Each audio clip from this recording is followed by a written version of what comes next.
Teófilo, alguém que com excelência ele escrevia apuradamente os detalhes. E eu quero começar a descrever alguns detalhes deste apurado método de poder ensinar-nos a respeito de Jesus. Olha sobre a genealogia. Sobre a genealogia de Jesus, Mateus vai até Abraão e Lucas vai até Adão, até Deus.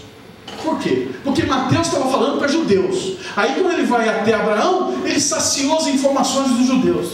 Mas Lucas, quando fala que foi até Adão, até Deus, ele estava informando a todos os povos, a todas as nações. É a genealogia mais detalhada sobre Jesus. Capítulo 3 de Lucas é a que Lucas apresenta no Evangelho.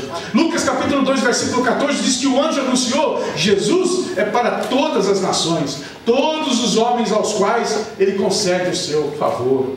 Que coisa linda, é Lucas, é a visão de Lucas mostrando Jesus a todos os povos. Lucas capítulo 5, versículo 32, ele fala sobre Simeão, que diz que Jesus é luz para os gentios. Mateus não podia escrever isso, amados, ele estava escrevendo para judeu, mas Lucas podia escrever. Ele é luz para os gentios. Lucas descreve os samaritanos, a rivalidade que tinha com os judeus, mas descreve isso com harmonia. Havia rivalidade histórica, mas Jesus ministrou sobre a vida deles. Lucas capítulo 9, versículos 51 a 54 diz que Jesus impediu descer fogo do céu em cima dos samaritanos. Já pensou se ele escreve isso para os judeus? Os judeus tinham uma bronca dos samaritanos igual o brasileiro tem de argentino. Nós não temos nenhum problema com a Argentina, nós só queremos ganhar sempre, de preferência de goleada. Porque quando o argentino ganha da gente, você já viu a tristeza que dá? Eu não sei explicar, mas dá um negócio que a gente até pergunta quanto foi. Parece rivalidade, né? Parece que está dentro da gente, né? E olha, os do Sul, a turma de Porto Alegre, então tem bronca maior ainda. Eu sou de São Paulo, já tenho essa impressão. É uma rivalidade histórica. Ué, São Paulo e Rio de Janeiro, a turma brinca. Diz que a turma do Rio é só para curtir as praias, de São Paulo é só para trabalhar, para sustentar os cariocas. Olha que verdade. Ouvi isso a minha juventude toda. E no final das contas, os paulistas trabalham mesmo pra caramba. Não tem praia, tem que trabalhar muito. E os cariocas tem uma praia linda, uma cidade bonita, não é? Essa maneira apurada de ele escrever vai dando para nós uma visão de Jesus que pega, por exemplo, o personagem samaritano como um vilão da história, passa a ser aquele a quem Jesus está destacando como alguém de valor. Lucas capítulo 10, versículo de 30 a 37 diz que o herói do texto é o samaritano. Porque na parábola do bom samaritano, quem socorre o viajante é o samaritano. E o judeu não pode nem imaginar que isso tinha acontecido. E Deus usa esse texto descrito por Lucas. Capítulo 17, versículo 16 diz que Jesus curou um samaritano, amados. Por isso, eu quero te dizer que o Evangelho de Lucas apresenta um Jesus que ama gente, aleluia, ama pessoas, sem distinção de raça, de cultura, de cor de pele. Ele ama a gente, aleluia. Por isso, é linda essa descrição. Lucas é o Evangelho de pessoas. Eu vou começar agora a enfatizar para você o que ele vai descrever. Então ele fala histórias de pessoas, como os pais de João Batista, o profeta. Os detalhes da história dos pais. A história de Ana, a profetisa na casa de Deus, ele descreve a história dela. Simeão, que eu já citei no capítulo 2, versículo 26, um homem idoso, que o Espírito Santo revelou para ele: você vai ver o menino Jesus antes de morrer. E o Simeão esperava no templo, amados, esperava no templo, e Maria estava chegando da purificação, 40 dias depois que nasce o bebê. Maria chega: eu vim apresentar o menino. Como ele chama? Jesus. O Simeão diz: cadê ele? Cadê ele? A Bíblia diz que ele pega no colo, amados. Quando ele pega no colo, ele olha para você e diz assim: posso morrer, Senhor, já vi o Salvador. É lindo o texto. Já pensou alguém de idade e o Senhor diz assim: você não morre, você vai ver o baby Jesus, você vai ver o Salvador. E todo mundo deve achar essa ideia louca. Aliás, imagina, quem vai dar ouvidos para um homem desse? Está quase na hora da morte. Daqui a pouco chega Maria e diz: queria apresentar meu bebê, como era de costume, trazê-lo ao templo. E ele pega no colo. Que coisa linda. Lucas que descreve. Lucas é o Evangelho de pessoas. Agora olha o destaque que ele dá às mulheres. Aliás, deixa eu te apresentar. Você sabe que mulher é um caso sério para os judeus, né? Porque lá para trás, na história, os judeus pediam duas coisas a Deus: que eles não nascessem nem cachorro, nem mulher. Porque, gente, mulher tinha um desmérito tremendo. Aliás, no Oriente Médio, até hoje, os islâmicos, você sabe disso, que as mulheres não vão para o céu, a não ser as virgens que vão servir os homens. Então, quando morrer, cada islâmico vai receber 32 virgens cuidando dele no céu. Quantos querem ir? Oh, você imagina a multidão? Que história, não, irmãos?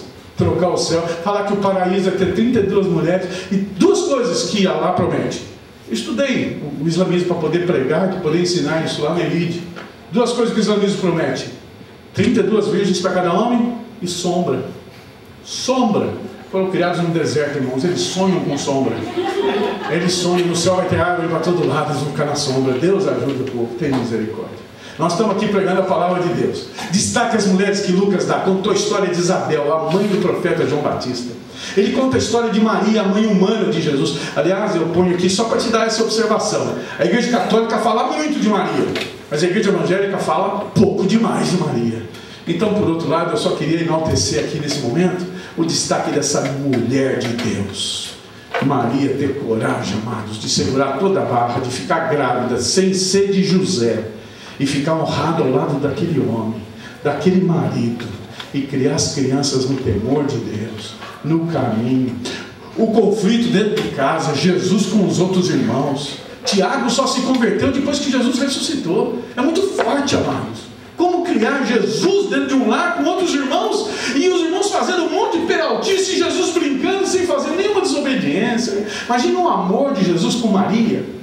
Imagina o abraço que dá em Maria. Imagina o carinho de Jesus. Lucas descreve a história de Maria, a história de Marta e Maria, Maria Madalena, sua vida perversa. Lucas descreve lá no capítulo 8, versículo 2, a vida de Joana, de Susana, a viúva de Naim. Aliás, que Naim é esse, irmãos? É uma cidade. Que cidade é essa? Minúscula, uma cidade pequeníssima. Como é que Lucas faz um destaque desse? Sabe que Naim é uma cidade pequeníssima, tinha poucas famílias morando na cidade de Naim no tempo de Jesus. E Jesus entra na cidade, quando está entrando, está saindo um féretro, está saindo para ser enterrado um filho da viúva. Diz o Lucas que o Senhor se compadeceu de íntima compaixão e diz: seu filho morreu? Ela diz: morreu. Ele para o enterro, chega ao lado e chama o menino. Ele levanta e começa a conversar com a mãe. Ressuscitou, aleluia.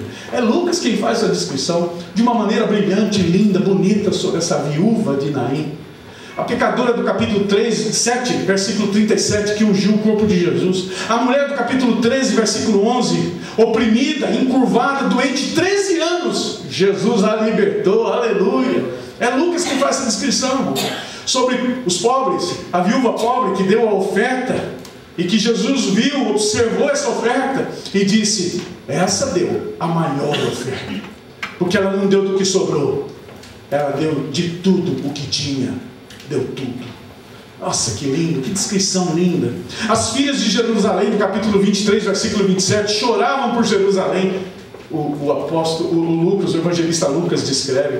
Lucas descreve a mulher que procurou a moeda perdida dentro de casa, e só Lucas faz essa descrição. Lucas dá um valor tremendo às mulheres, porque o ministério de Jesus é lindo, também atingindo as mulheres. E Lucas é o evangelho de pessoas, porque é o evangelho também para os pobres. Olha a descrição que ele faz para essa classe necessitada de Jesus. O cuidado de proclamar esse interesse de Jesus pelos pobres. Capítulo 4, versículo 18, Jesus foi ungido para pregar boas novas aos pobres. Que coisa, descrição linda, irmãos. O único evangelho que descreve isso. Jesus curou leprosos, viúva pobre, é contado sobre a vida dela, citações dessas pessoas pobres. Jesus havia vindo de uma família humana pobre. Deixa eu te dar esse contexto aqui, porque Lucas dá uma informação para nós excelente. O José carpinteiro, na cidade de Nazaré, uma cidade, irmãos, que na época que José era carpinteiro, que Jesus era criança, sabe quantas casas era suposto ter? É suposto dar, em todo estudo, 90 residências. Essa é a grande cidade de Nazaré. E o José é carpinteiro, é marceneiro. Você acha que tinha quanto de trabalho? Era uma cadeira por ano. Era uma cama a cada não sei quanto. Você imagina, irmãos? Uma cidade desse tamanho, você ser carpinteiro. E se não tivesse concorrência, uma rules to go lá, imagina a confusão que dá. Paga só daqui 2 anos. Imagina, judeu ia gostar, né?